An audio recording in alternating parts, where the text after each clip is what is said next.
Bonjour et bienvenue sur All About Aquaculture, tout sur l'aquaculture au profit d'Afrique.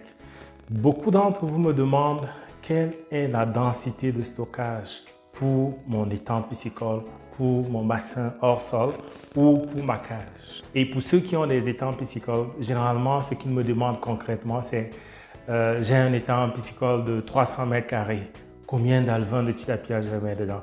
Combien d'alevins de poisson-chat africain je vais mettre dedans et ainsi de suite.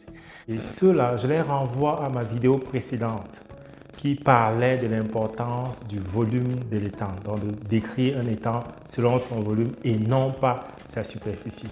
Parce que quand vous me posez la question sur la densité de charge et que vous me donnez la superficie, je suis mal à l'aise, étant donné que la densité, c'est la quantité divisée par le volume. Donc, comment est-ce que je peux vous donner la quantité divisée par le volume quand vous ne m'avez pas donné le volume, mais vous m'avez plutôt donné la superficie, la surface de votre étang. Donc, c'est important de repartir, regarder cette vidéo pour pouvoir poser les bonnes questions. Et moi, à la place de cette personne, maintenant, je reformulerai. Et si j'ai un étang qui a une profondeur d'1 mètre en général, je dirais quelle est, s'il vous plaît, Dr Yossa, la densité de stockage dans un étang de 300 mètres cubes. En recevant une question comme ça, je suis beaucoup plus à l'aise et je peux apporter quelques éléments de réponse.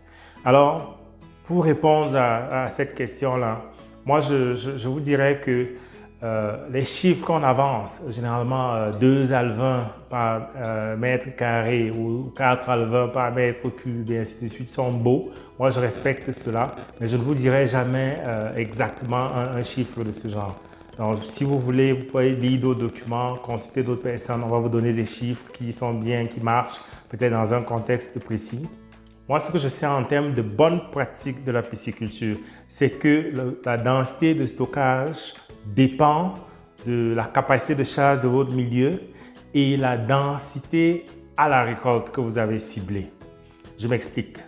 Si j'ai un bassin de 100 mètres cubes et que la capacité de charge de ce bassin-là, en tenant compte de la qualité de l'eau, donc quel est le taux d'oxygène dissous, le pH, à quelle fréquence est-ce que je change l'eau et ainsi de suite. Donc si je regarde tout cela et je me rends compte que la capacité de mon bassin, c'est 100 kg par mètre cube maximum et que c'est ça le maximum que je peux aller vraiment là.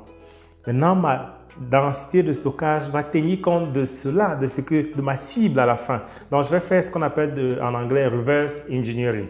Donc, je commence par la capacité maximale de mon système piscicole pour savoir exactement au départ la densité que je vais maintenir.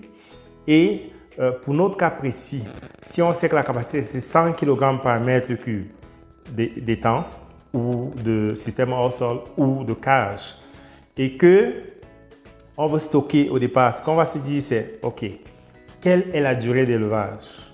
Est-ce que je veux faire tout un cycle dans le même bassin? Et en ce moment-là, je vais me dire, OK, si je fais tout un cycle dans le même bassin et que chaque poisson va avoir 500 grammes à la récolte, ça veut dire que pour atteindre 100 kg, il me faut mettre 200 poissons, en supposant qu'il n'y a pas de mortalité.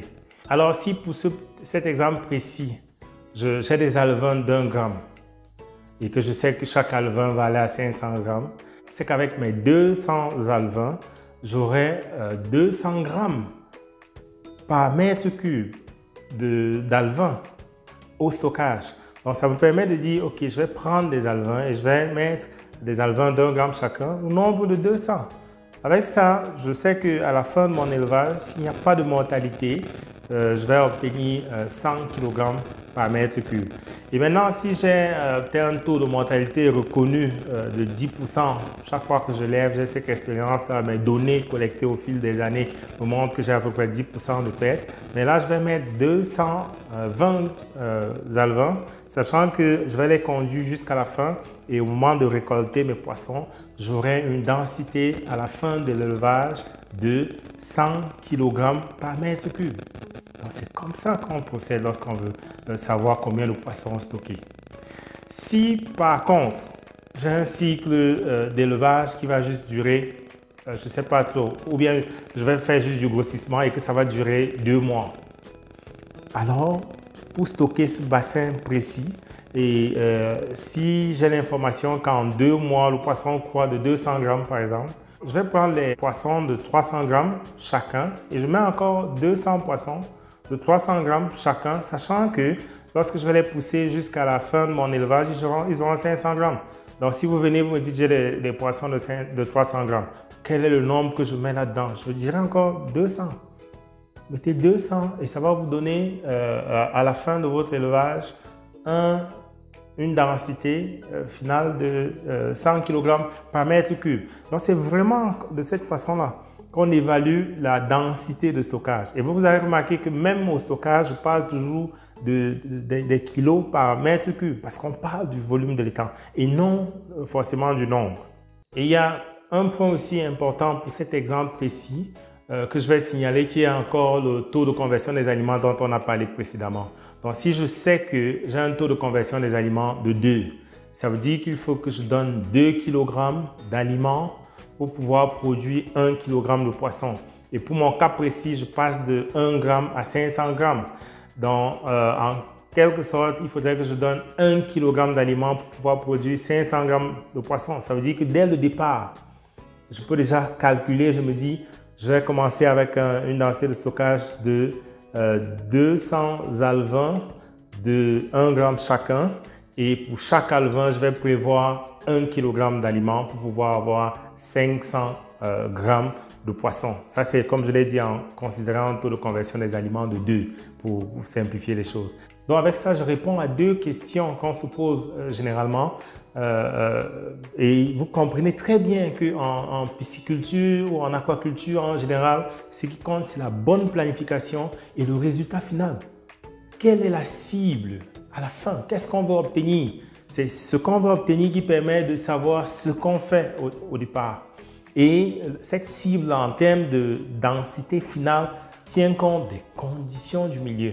Vous remarquez que là, je suis en train de combiner plusieurs vidéos précédentes que nous avons déjà présentées sur cette chaîne, notamment les vidéos sur comment comprendre le taux de conversion des aliments, des vidéos sur l'importance d'une bonne gestion de l'eau, donc comment on s'approvisionne en eau, comment on maintient l'eau de qualité, et ainsi de suite.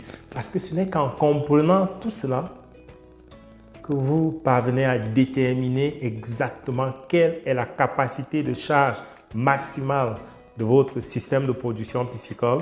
Et une fois que vous avez cette information, vous savez quelles sont les densités de stockage que vous pouvez avoir, quelles sont les quantités d'aliments que vous devez apporter à votre système. J'espère qu'à travers cette vidéo, j'ai apporté des éléments de réponse aux personnes qui me demandent tout le temps quelle est la densité de stockage dans leur système piscicole. Je n'ai pas donné de chiffres comme vous l'avez remarqué, mais je vous ai donné des éléments pour que vous puissiez faire vos calculs vous-même dans votre contexte en tenant compte de la densité que vous obtiendrez à la récolte et de la capacité de charge de votre système de production.